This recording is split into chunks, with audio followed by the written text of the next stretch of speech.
ശ്രുതിസ്മൃതിപുരാണാനാലയം കരുണാലയം നമാമി ഭഗവത്പാദം ശങ്കരം ലോകശങ്കരം ശങ്കരം ശങ്കരാചാര്യം കേശവം ബാദരായണം സൂത്രഭാഷ്യകൃതൗ വന്ദേ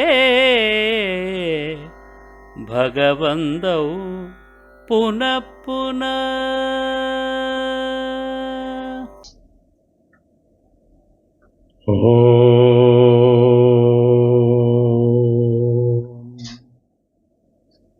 സദ്ഗുരുഭ്യോ നമഃ.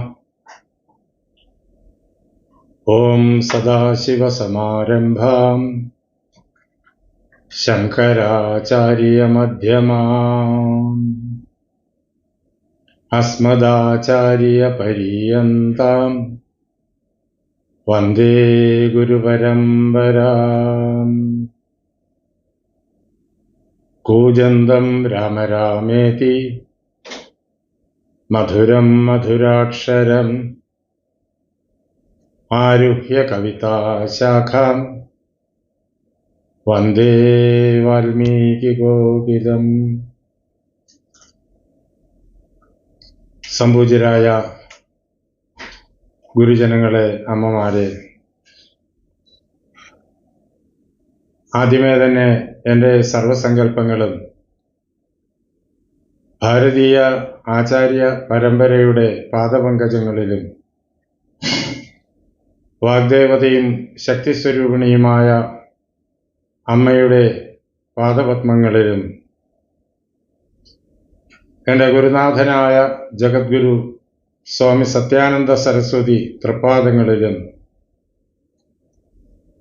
എൻ്റെ പരമഗുരുവായ ബ്രഹ്മശ്രീ നീലകണ്ഠ ഗുരുപാദരുടെ പാദപങ്കജങ്ങളിലും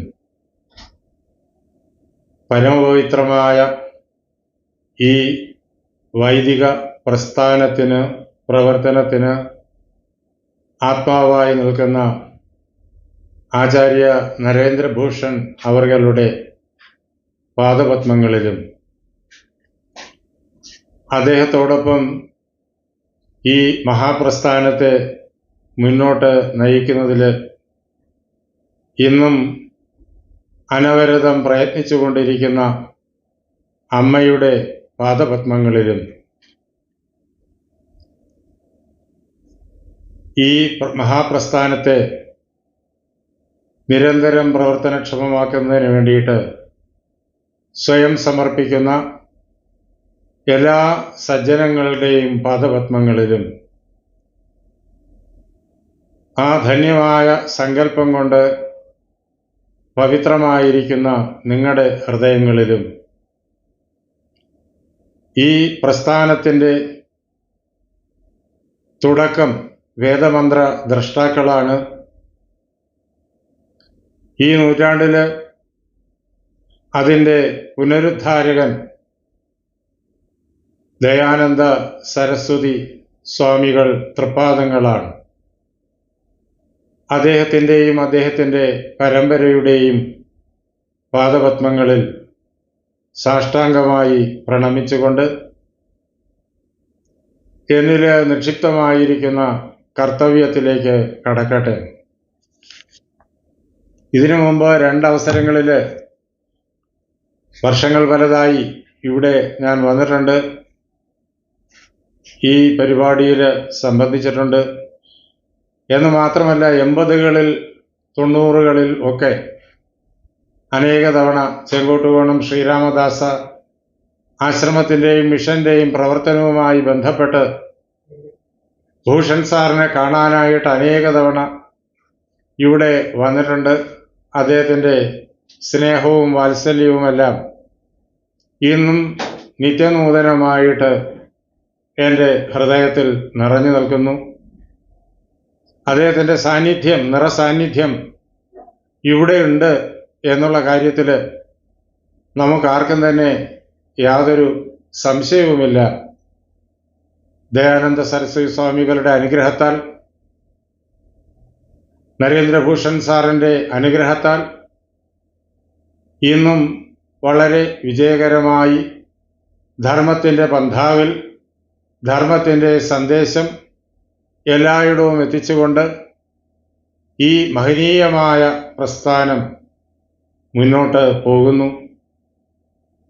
അദ്ദേഹം ചെയ്തിട്ടുള്ള സേവനങ്ങളെക്കുറിച്ച്, അനുഗ്രഹങ്ങളെക്കുറിച്ച് ഒന്നും ഞാൻ വിവരിക്കുന്നില്ല.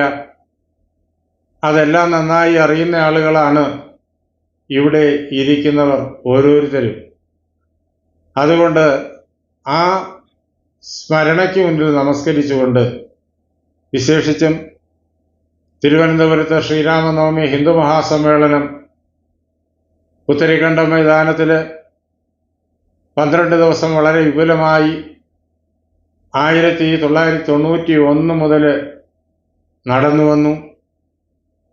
അതിലെല്ലാം സ്വാമിജിയുടെ, സത്യാനന്ദ സരസ്വതി തൃപ്പാദങ്ങളുടെ സ്നേഹപൂർണമായിരിക്കുന്ന ക്ഷണം സദയം സ്വീകരിച്ചിട്ട് ഭൂഷൺ സാറ് അവിടെ വരികയും നിറഞ്ഞ സദസ്സിൻ്റെ മുന്നിൽ പുത്തരിക്കണ്ട മൈതാനം മുഴുവൻ നിറഞ്ഞു നിൽക്കും എന്ന് മാത്രമല്ല, അങ്ങ് വെട്ടിമുറിച്ച കോട്ട മുതൽ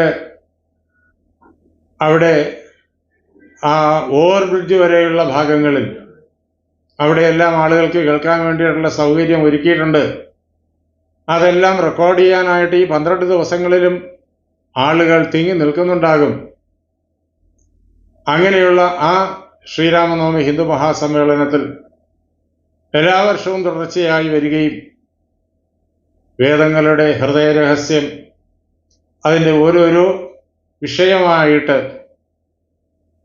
സദസ്സിൻ്റെ മുന്നിൽ അവതരിപ്പിക്കുകയും അദ്ദേഹം ചെയ്തു.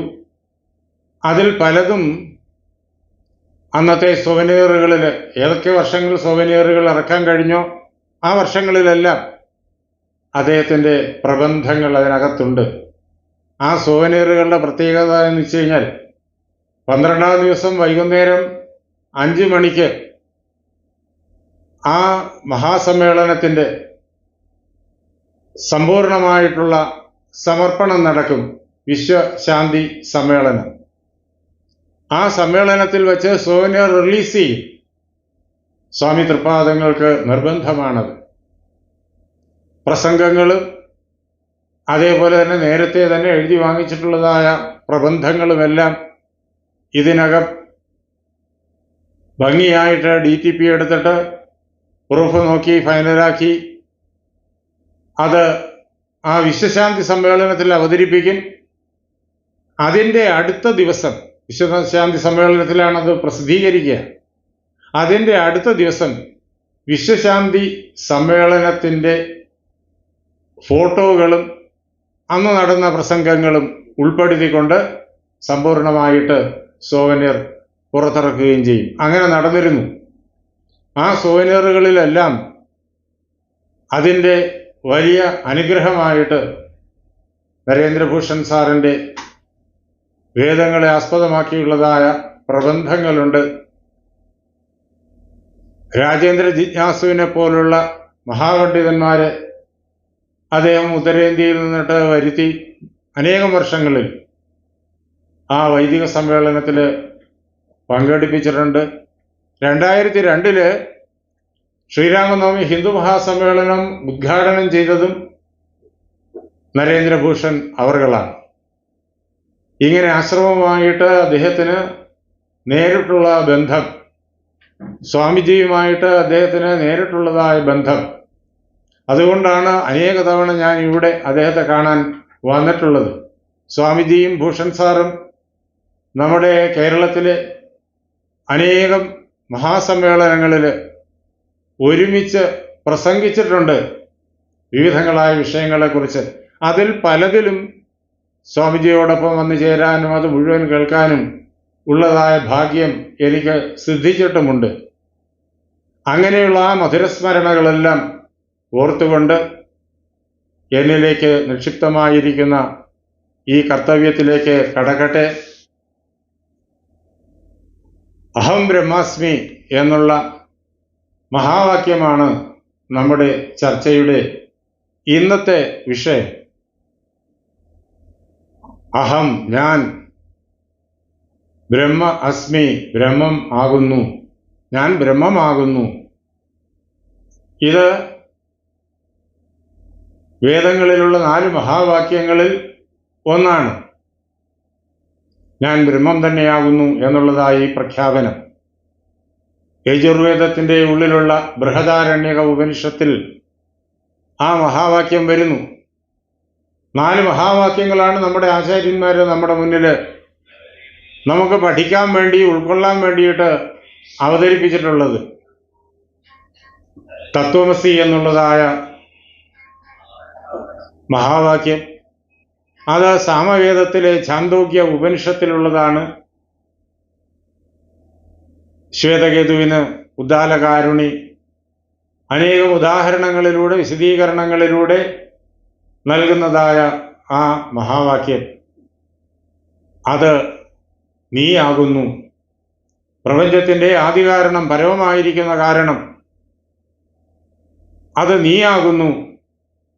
ശബരിമലയിൽ 18 പടികൾക്ക് മുകളിൽ അത് ചിന്മയാനന്ദ സ്വാമി തൃപ്പാദങ്ങളുടെ നിർദ്ദേശത്താൽ എഴുതി വയ്ക്കപ്പെട്ടിട്ടുമുണ്ട്. അവിടെ വരുന്ന എല്ലാ സജ്ജനങ്ങൾക്കും കിട്ടുന്ന മഹനീയമായ ഉപദേശവും അനുഭൂതിയുമാണ് തത്വമസി എന്നുള്ളത്. രണ്ടാമത് മഹാവാക്യമാണ് അഹം ബ്രഹ്മാസ്മി. യജുർവേദത്തിലുള്ള വളരെയേറെ പവിത്രമായ അനുഭൂതി വാക്യം. ഞാൻ ബ്രഹ്മം തന്നെയാണെന്നുള്ള അനുഭൂതിയെ പകരുന്നു. ആ അനുഭൂതിയിൽ നിന്നുകൊണ്ടാണ് ആ വാക്യം വരുന്നത്.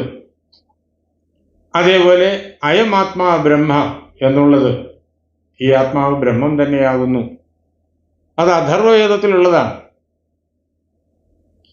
അതും ഈ 2 മഹാവാക്യങ്ങളെയും പോലെ നമുക്ക് വളരെയേറെ പ്രധാനം.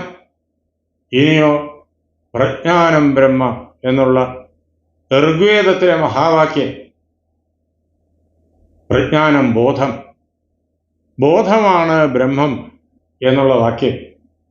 ഈ 4 മഹാവാക്യങ്ങളും വളരെയേറെ പ്രധാനം. അതിൽ അഹം ബ്രഹ്മാസ്മി എന്നുള്ള മഹാവാക്യമാണ് ഇന്നത്തെ ചർച്ചയുടെ വിഷയം. മറ്റ് മഹാവാക്യങ്ങളുടെ എല്ലാം സന്ദേശം ഇതിനകത്ത് ഉൾക്കൊണ്ടിരിക്കുന്നു. ഇവിടെ ഇരിക്കുന്ന സദസ്സിന് ഞാൻ ഈ പറയുന്ന കാര്യങ്ങളെല്ലാം ഉള്ളംകൈയിലെ നെല്ലിക്ക പോലെ നല്ല പരിചയമുള്ള കാര്യമാണ്. എങ്കിലും സജ്ജനങ്ങൾ ഒരുമിച്ച് കൂടിയിട്ട് ചർച്ച ചെയ്യുമ്പോൾ അതിന് ഒരു പ്രത്യേകമായിട്ടുള്ള ഉണർവും ഉത്സാഹവും അനുഭൂതിയും ഉറപ്പുമുണ്ട്. അതുകൊണ്ടാണ് ഈ പ്രകാരത്തിലുള്ള സമ്മേളനങ്ങൾ എല്ലാ വർഷവും ഇവിടെ സംഘടിപ്പിക്കപ്പെടുന്നത്. ഇത് എല്ലായിടവും ഓൺലൈനായിട്ട് ലഭിക്കുകയും ചെയ്യുന്നു. അതുകൊണ്ട് താല്പര്യമുള്ള ആയിരങ്ങൾക്ക് ഇത് നേരിട്ട്, ഈ ദിവസങ്ങളിൽ നടക്കുന്ന ചർച്ചകൾ നേരിട്ട് കേൾക്കുവാനുള്ള ഭാഗ്യവുമുണ്ട്. മഹാവാക്യങ്ങൾ ഈ 4 എണ്ണമാണ്. എങ്കിലും ഇതിന് സമാനമായ, ഇതിന് കിടപിടിക്കുന്ന വാക്യങ്ങൾ വേദങ്ങളിൽ ധാരാളമുണ്ട്. അവയും നമ്മുടെ ഋഷിമാർ നമുക്ക് പ്രത്യേകം കാണിച്ചു തന്നിട്ടുണ്ട്. ഈ മഹാവാക്യങ്ങളിൽ ഏതെങ്കിലും ഒന്ന് പഠിച്ച ഏതൊരു വ്യക്തിക്കും അത്തരം വാക്യങ്ങൾ കേൾക്കുമ്പോഴേക്കും മനസ്സിലാകും ഇത് മഹാവാക്യം തന്നെയാണെന്ന്. എങ്കിലും മഹാവാക്യമായി നമ്മുടെ മുന്നിൽ ആചാര്യ പരമ്പര അവതരിപ്പിക്കുന്നത് ഈ 4 എണ്ണത്തിനെയാണ്. 4 വേദങ്ങളിൽ നിന്നായിട്ട്, ആ വേദങ്ങളിൽ എല്ലാറ്റിലും ഉപനിഷത്തുകളുണ്ട്. ആ ഉപനിഷത്തുകൾക്കുള്ളിലായിട്ട് വരുന്ന മഹാവാക്യം.